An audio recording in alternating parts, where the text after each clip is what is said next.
Nama saya Prabowo Murti, mahasiswa Magister Ilmu Komputer kelas XA pada mata kuliah Arsitektur dan Organisasi Sistem Komputer. Akan mencoba mempresentasikan tentang Memory Mountain. Ini adalah sebuah report untuk tugas dari Bapak Profesor Jazi Eko Estianto. Baik, sebelum masuk lebih jauh ke Memory Mountain, mari kita mempelajari beberapa konsep yang menjadi dasar. Yang pertama tentang memory hierarchy, di mana dalam kebanyakan tipe arsitektur CPU itu memiliki cache atau memori yang berjenjang atau berhierarki seperti ini. Semakin tinggi hierarkinya, maka ukurannya akan semakin kecil. Harganya tetapi dia lebih mahal, namun dia punya kecepatan yang tinggi. Demikian sebaliknya, ketika hierarkinya semakin rendah, maka ukurannya besar, harganya relatif murah, namun dia memiliki kecepatan yang lambat.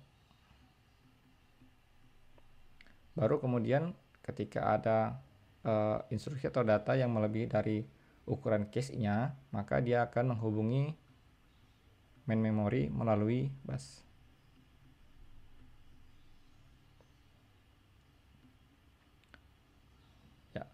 Locality ini adalah sebuah filosofi pada data atau instruction retrieval dari memori. Jadi sedemikian sehingga untuk memaksimalkan performa dia punya karakteristik. Yang pertama ada temporal locality ya. Temporal locality itu adalah sebuah karakteristik kecenderungan CPU untuk menggunakan memory address yang sama dengan alamat yang digunakan sebelumnya. Kalau spatial locality itu kecenderungan CPU untuk menggunakan memory address yang sama dengan alamat yang berdekatan dengan alamat yang digunakan sebelumnya. Ilustrasinya kira-kira seperti ini. Makanya dinamakan dengan spatial locality. Lalu ada istilah stride. Secara literal itu berarti langkah yang panjang. Dia sebetulnya ada sebuah memory access pattern ya, selain sequential, linear, nearest neighbor dan seterusnya, di mana byte stride itu menunjukkan seberapa jauh dia harus melangkahi memory address untuk retrieve data. Dari dua konsep ini tentang locality dan stride ini, kita bisa lihat bahwa jika kita memiliki sebuah array atau dataset yang pengaksesannya itu berada di dalam loop dengan elemen size yang menurun atau dia semakin kecil, maka kecenderungannya adalah kecepatan bacanya atau read throughputnya akan semakin meningkat. Dan demikian juga sebaliknya, ketika datasetnya itu semakin rendah, maka read throughputnya akan semakin tinggi karena konsep locality tadi. Untuk stride-nya, ketika kita ubah stride-nya itu menjadi lebih besar, maka kecenderungannya dia read throughputnya akan semakin kecil. Demikian pula sebaliknya, ini karena miss rate-nya akan cenderung lebih tinggi kalau stride-nya meningkat. Ya, kita lanjutkan ke implementasi code. Oke, dari konsep locality dan stride yang kita pelajari sebelumnya, kita bisa memperkirakan ukuran dari LCache prosesor yang kita gunakan. Mekanismenya adalah dengan menggunakan aplikasi ini. Ini dibuat dengan bahasa C. Dia akan membuat sebuah dataset dengan ukuran awalnya besar. Ini diset di 64 MB pertama, lalu secara gradual dia akan dijalankan di dalam sebuah loop, lalu diturunkan perlahan sampai ukuran datanya sampai ke 2 KB. Lalu tiap cycle-nya itu akan ada pencatatan waktu atau read throughput-nya. Kemudian hasil pembacaan dari throughput tadi divisualisasikan seperti ini, maka terlihat akan seperti mountain atau gunung dengan adanya spike atau lonjakan pada saat elemen size-nya itu mendekati nilai dari LCache-nya. Nah, untuk di sini ya kira-kira ini mungkin ada kesalahan labeling ya di bagian ini. Ini seharusnya ada label 64 MB, 32 dan seterusnya sampai di angka 2 KB. Jadi makin ke sana, makin menjauh dari sumber pusat koordinat ini, dia akan semakin tinggi throughputnya. Oke, kita akan langsung saja coba ya, dengan clone reponya dulu. Lalu kita buka dengan Visual Studio Code. Ya, kita coba dengan settingan awal, yaitu max stride-nya kita set di 64. compile dulu, lalu kita jalankan dan hasilnya akan kita simpan dengan nama sampel64.txt. Kita tunggu sebentar. Oke, nih dia akan membuat resultnya di file ini ya. Di sini terlihat clock frekuensinya diperkirakan 2405 MHz atau ya kurang lebih 2,4 GHz, yang mana ini merupakan clock dari laptop ini. Selanjutnya kita akan coba membuat visualisasi dari hasil read throughput ini. Saya akan pindahkan filenya ke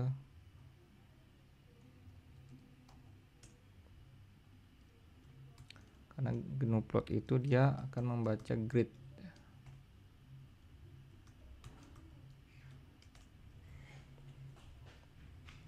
Akan menjalankan gnuplot.mountain.gnuplot. Ini dia akan membuat sebuah chart seperti ini ya, surface chart dengan data dari file yang tadi kita sudah buat di m03.txt.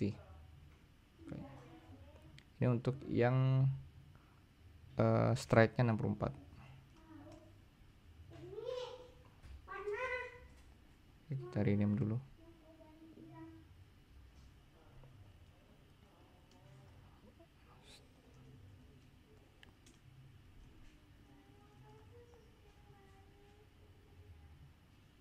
Hasilnya kira-kira seperti ini. Di sini terlihat untuk ukuran data size-nya itu di 64 MB ya, throughput-nya turun ya sampai mungkin ini -1000, sekitar 1000.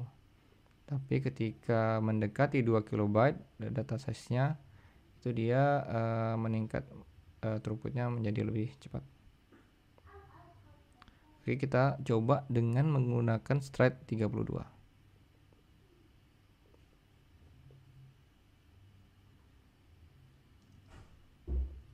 Kita compile ulang, lalu kita jalankan lagi dan kita taruh sampelnya di file yang baru.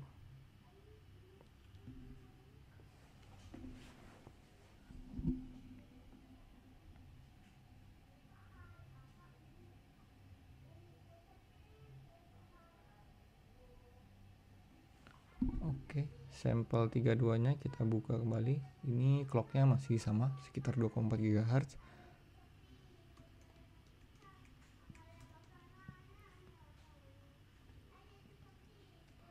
Lalu pembacaan throughput-nya kita simpan lagi.